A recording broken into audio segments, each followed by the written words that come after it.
En este video abordaremos un tema de química en donde específicamente tocaremos el tema de balanceo por el método de ion-electrón en un medio ácido.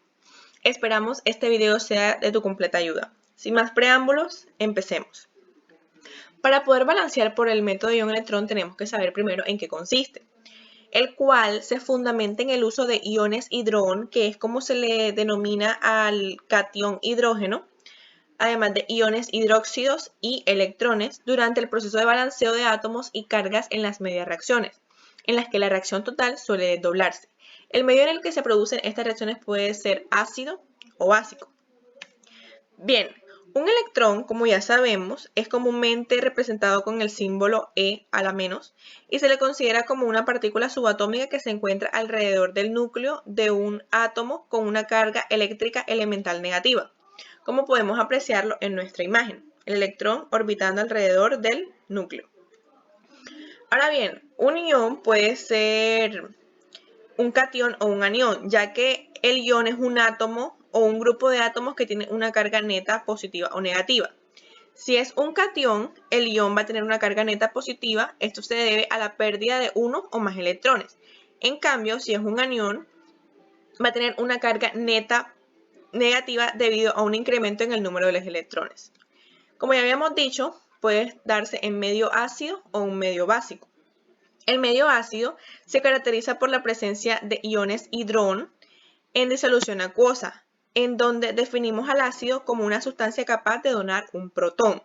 Aquí vamos a observar dos ecuaciones químicas en las cuales tenemos presente ácidos, ¿cierto? Entonces, por ejemplo, en nuestra primera ecuación tenemos un ácido clorhídrico acompañado de un carbonato de calcio, el cual nos va a producir cloruro de calcio más agua más dióxido de carbono.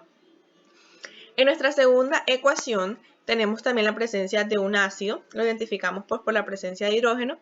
En este caso, nuestro ácido es el ácido nitroso, ¿cierto? Más yoduro de potasio, más ácido clorhídrico, los cuales nos están produciendo yodo molecular más nitrógeno molecular, más cloruro de potasio, más agua, ¿cierto?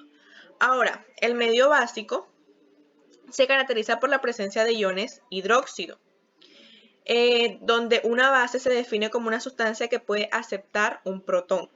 También tenemos dos ejemplos de ecuaciones en las cuales la primera, por ejemplo, tenemos que nuestra base va a ser o es más bien un hidróxido de potasio acompañado de hidrógeno molecular, lo cual es producido por potasio más agua. Ahora bien, nuestra última ecuación también tenemos una base, la cual es el hidróxido de sodio, acompañado de un ácido, que es el ácido sulfúrico, lo cual nos está produciendo la de sulfato de sodio más agua. Bueno, ahora sí vamos a entrar un poco en contexto. Nos piden que balanceemos la siguiente ecuación por el método de ion-electrón, ¿cierto? Entonces, primero que todo, para poder centrarnos específicamente en balancear una ecuación por el medio ácido, tenemos que tener en cuenta que lo que vamos a hacer es llegar a cumplir el principio de conservación de la materia, el cual nos dice que la materia no se crea ni se destruye, simplemente se transforma. Es decir, una reacción química, lo que está pasando es que los átomos que participan se están simplemente reorganizando. Por lo tanto, esto debe estar expresado y se debe reflejar en la ecuación química que estamos escribiendo. Lo podemos hacer por medio de la modificación de los coeficientes que están delante de cada sustancia participando en la misma reacción. Lo que quiere decir es que lo que tenemos que lograr es que al momento de balancear tengamos la misma cantidad de átomos, tanto del lado de los reactivos como del lado de los productos, ¿cierto? Por ejemplo, aquí podemos observar que nuestra ecuación no está balanceada. Bien, para poder balancear nuestra ecuación, se han definido una cantidad de pasos por el método de ion-electrón en medio ácido. Tomamos los más relevantes para así poder llevar a cabo satisfactoriamente nuestro balanceo, en el cual nos expresa que podemos reescribir nuestra ecuación en una ecuación iónica, que tenemos que dividirla en semiecuaciones, que balanceamos los elementos diferentes a hidrógeno y oxígeno, que se agrega tanto hidrógeno como agua sean necesarios para poder balancear, Luego agregamos cargas de electrones para multiplicarlos en cruz y luego cancelarlos respectivamente y así finalmente organizar las ecuaciones con los resultados. Entonces empecemos. Primero nos dicen que tenemos que reescribir nuestra ecuación iónica. Para poder escribir nuestra ecuación iónica tenemos que tener muy presente que aquí debemos tener en cuenta los estados de oxidación de cada uno de nuestros elementos. Estos estados de oxidación los podemos encontrar en la tabla periódica, como podemos observar aquí en este ejemplo. El estado de oxidación, por ejemplo, del hidrógeno siempre va a ser 1, positivo o negativo. Por lo general siempre es positivo. Y el oxígeno siempre va a ser 2, en este caso tomamos el menos 2. Nos dicen que para poder tener un compuesto químico, su resultado tiene que ser 0. Es decir, si yo tengo aquí el oxígeno, que es menos 2, ¿cierto? Tengo 2 moléculas de oxígeno, entonces 2 por menos 2 me da menos 4. Y si tengo una de hidrógeno, entonces esto me va a quedar como menos 3. Por ende, nuestro nitrógeno tiene que tener un estado de oxidación de 3 para que el resultado sea igual a 0. Lo mismo va a pasar con todos nuestros compuestos que tenemos aquí. Por ejemplo, sabemos que el potasio es 1. Entonces, por ende, el yodo tiene que ser menos 1. Y así nos da un resultado de 0. Ahora bien, por ejemplo, tenemos el yodo molecular, que su estado de oxidación va a ser 0, pues está en estado natural, y el nitrógeno lo mismo. Y podemos observar los demás que pues se cumple que es igual a 0. ¿Esto con qué finalidad? Con la finalidad de ver qué elementos cambian su estado de oxidación de los reactivos a los productos. Los que cambian su estado de oxidación son aquellos que vamos a tener en cuenta al momento de realizar el balanceo por el método de ion-electrón. Por ejemplo, aquí vamos a observar, ya habíamos dicho que el hidrógeno por lo general siempre va a ser más 1. En nuestros reactivos es más 1, pero en nuestros productos también es más 1. Por ende, como no cambia su estado de oxidación, es un elemento que no se tiene que tener en cuenta. Y vemos aquí, por ejemplo, que el cloro es menos 1 y en los productos también es menos 1. No cambia su estado de oxidación. Por ende, este compuesto no lo vamos a tener en cuenta al momento de realizar nuestro balanceo. De igual manera, vemos que el potasio es 1 en los productos y es 1 en los reactivos. No cambia su estado de oxidación, no se tiene en cuenta. Como ya hemos mencionado que el cloro tampoco, este compuesto no se va a tener en cuenta al momento de realizar nuestro balanceo. De la misma manera, el agua. Entonces, escribimos nuestra ecuación sin los elementos que vamos a tener en cuenta. Aquí tampoco tendríamos en cuenta el agua, ¿cierto? Y lo que vamos a hacer es reescribir nuestra ecuación. Aquí, en esta ecuación, pues como el hidrógeno tampoco se tiene en cuenta, vamos a quitarlo, entonces nuestro compuesto va a quedar cargado negativamente, ya que el hidrógeno estaba aportando un electrón que ya no va a estar, entonces la ecuación queda negativa, cargada negativamente. Lo mismo pasa, por ejemplo, aquí con la del yoduro de potasio, queda cargada negativamente. Nuestro yodo molecular queda igual y el nitrógeno molecular también queda igual. Entonces ya con esto lo que hacemos es que reescribimos nuestra ecuación completa, entonces queda así. Con esto damos paso al segundo paso a seguir, valga la redundancia, en el cual nos dicen que tenemos que dividir la ecuación principal en semiecuaciones. ¿Cierto? Esto para poder dividirla tenemos que tener en cuenta qué produce a cada cosa, o sea, qué reactivo me produce qué producto. Entonces yo veo aquí que tengo nitrógeno, entonces esto me va a producir nitrógeno molecular. Entonces tengo aquí el yodo, entonces el yodo me va a producir el yodo molecular. Entonces aquí lo divido.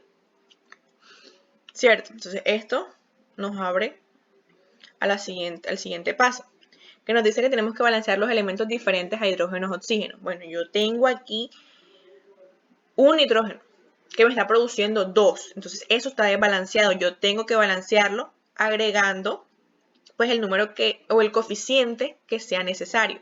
Entonces yo tengo aquí, agrego el 2 para tener 2 nitrógenos y tengo que agregar también un 2 al yodo para poder tener 2 yodo molecular. Bien, pero vemos aquí que necesitamos agregar tantas aguas como hidrón sean necesarios para poder balancear. Pues aquí nos damos cuenta que nada más teníamos, no teníamos oxígenos en el lado de los productos, entonces por eso agrego las aguas. Tengo que 2 oxígenos por 2 me da 4, entonces tengo que agregar 4 aguas. Pero ahora bien, del lado de los reactivos no tengo hidrógeno, entonces me toca agregar tantos hidrógenos sean necesarios. Yo cuento aquí, tengo 4 por 2, 8.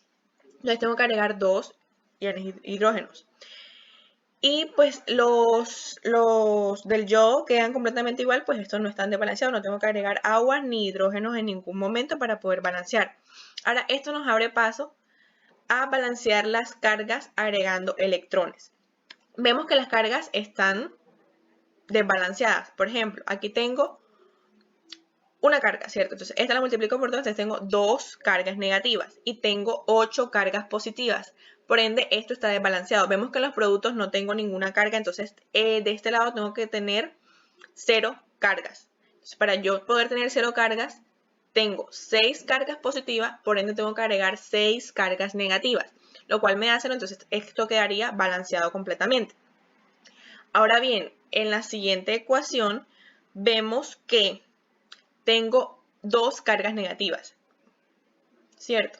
Y del lado de los productos no tengo cargas, pero para que me queden las cargas completamente igual tendría que agregar del lado de los productos 2 electrones, ¿cierto? Entonces, con esto, yo lo que estoy haciendo es balancear las cargas. Ahora bien, me dicen que tengo que multiplicar en cruz los electrones agregados. Como yo aquí agregué 2 electrones, entonces multiplico la ecuación primera por 2. Y como aquí agregué 6 electrones, tengo que multiplicar por 6. Si nos damos cuenta, 6 entre 2 es 3. Entonces nada más tendría que multiplicar la segunda ecuación por 3. Aquí lo vemos más claro. Y así, pues voy a obtener la siguiente ecuación, en la cual multiplico por 6 todo. Y así puedo cancelar los electrones respectivos. ¿Por qué? Porque tengo 6 electrones. Esto se cancela con los 6 electrones de acá abajo, ¿cierto? Y paso a reorganizar y sumar cada una de las ecuaciones. Entonces me queda 8 iones hidrógenos más 2NO2 más 6 iones de yodo, lo cual me está produciendo nitrógeno molecular más 4 aguas más 3 yodo molecular. Reorganizo mi ecuación con cada uno de los resultados. Entonces tengo aquí que esta fue la ecuación obtenida por el método de balanceo de ion-electrón, pero como tal, si se pueden observar, está balanceada. Pero esta no es la ecuación que yo quiero la ecuación que me dieron al principio y es la cual vamos a balancear. ¿Cómo la vamos a balancear? Tenemos que tener en cuenta, pues, reescribir cada uno de los términos o de los coeficientes que se obtuvieron con los de la ecuación principal.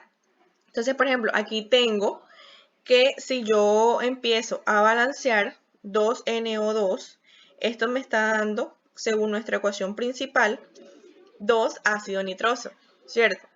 Tengo aquí, por ejemplo, 6 iones de yodo, entonces este me tendría que ser 6 yoduro de potasio, porque era el que estaba acompañando, si recordamos, los potasios, ¿cierto? Entonces agregaría también que el cloruro de potasio, que se acuerdan, este no cambió su estado de oxidación, por tanto no tuvimos en cuenta al momento de balancear, lo cual nos va a estar produciendo 3 yodo molecular más nuestro nitrógeno molecular más el cloruro de potasio, que tampoco cambió su estado de oxidación y no lo tuvimos en cuenta, más 4 aguas. Ahora vemos si nuestra ecuación está balanceada. Tenemos, por ejemplo, que aquí 2 hidrógenos y en el lado de los 2 hidrógenos más un hidrógeno serían 3 hidrógenos y en el lado de los productos tenemos 8 hidrógenos, entonces no está balanceada nuestra ecuación. Ahora vemos, tenemos 2 nitrógenos, acá tenemos 2 nitrógenos, si están balanceados esos elementos. Tenemos 4 oxígenos y del lado de los productos nada más tenemos 4, o sea, está bien. Tenemos 6 potasios, ¿cierto? En este caso, del lado de los productos tenemos uno solo, o sea, también está desbalanceado. Y tendríamos 6 yodos, acá sí tenemos 6 yodos, tenemos un cloro, de este lado también tenemos un cloro, pero como tal hay que balancearlo. Para poder balancear, ¿qué podemos hacer? Bueno, si yo tengo 6 potasios de este lado, acá tendría que agregar 6 potasios, ¿cierto? Entonces me quedarían 6 cloros. Entonces de este lado yo voy a ver si tengo 6 cloros. Efectivamente, tengo que agregar un 6 para que me queden balanceados también los cloros, porque aquí nada más había un cloro, ¿cierto? Entonces, si miramos ahora bien la ecuación, vemos si está balanceada. Tengo 6 potasios, de este lado también tengo 6. Tengo 6 cloros, de este lado también tengo 6 cloros. Ahora tengo 2 hidrógenos y 6 hidrógenos son 8 hidrógenos. ¿Cierto? Y de este lado también tengo 8 hidrógenos. Entonces nuestra ecuación está completamente balanceada y esta es la ecuación a la cual queríamos llegar desde un principio balanceando por el método de ion-electrón. Con esto finalizaríamos nuestro ejercicio y este va a ser el resultado obtenido. Les dejamos un ejercicio, pues si ustedes quieren practicar en su casa para afianzar los conocimientos obtenidos en este video tutorial. Y pues si te gustó el video, dale like, suscríbete a nuestro canal y no olvides dejar en la barra de los comentarios alguna sugerencia o alguna inquietud que tengas con respecto a los videos. Aquí nos pueden seguir en nuestras redes sociales, en Instagram como Asesorías Académicas Curis. También pueden enviarnos correos si necesitan ayuda o alguna asesoría con respecto a algún tema. Nos pueden enviar el correo a asesoríasacadémicascuris@gmail.com. Muchas gracias por vernos. Que tengan excelente día.